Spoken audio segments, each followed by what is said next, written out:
अभी सुन रही है संध्या एंटरटेनमेंट की शानदार प्रस्तुति।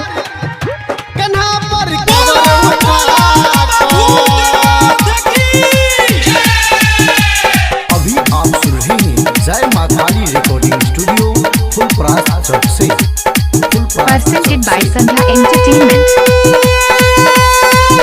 कि बाबा के नहरा लगा को कन्हा पर काबर उठा को कि बाबा के नहरा लगा को कन्हा पर काबर उठा को नाचै छके बोलबम गीत लगा को गै छौरी आ डीजे पर कहमर हिला को कि बाबा के नहरा लगा को कन्हा पर काबर उठा को कि बाबा के नहरा लगा को कन्हा पर काबर उठा को गै छौरी बोले शंकर भगवान की।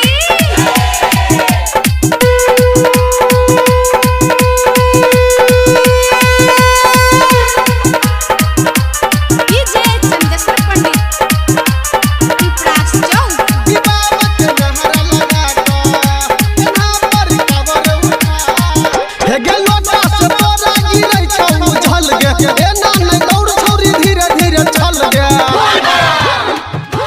गै छौरी लोटा से तोरा गिरै छौ झल गे एना नै दौड़ छौरी धीरे धीरे चल गे कि मारै छै झाटा कबर सटा गै छौरी आ डीजे पर कहमर हिला क कि बाबा के नहरा लगा क कन्हा पर काबर उठा क कि बाबा के नहरा लगा क कन्हा पर काबर उठा क बोले शंकर भगवान की।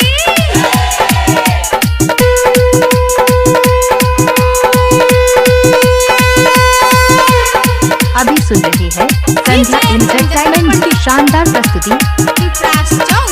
कि बाबा के नहरा लगा क कन्हा पर काबर उठा क हाथ में बना के महाकाल के टाइटू बोलबम बोलै छै छौरी सुबह से आई तू हे छौरी हाथ में बना के महाकाल के टाइटू बोलबम बोलै छै छौरी सुबह से आई तू डीजे चल रसवर कहौ बोला गे हे छौरी नाच न तू रमेश के गाना लगा को कि बाबा के नहरा लगा को कन्हा पर काबर उठा को कि बाबा के नहरा लगा को कन्हा पर काबर उठा को जय मां काली रिकॉर्डिंग स्टूडियो फुलपरास चौक से। 91 13 90 67 65।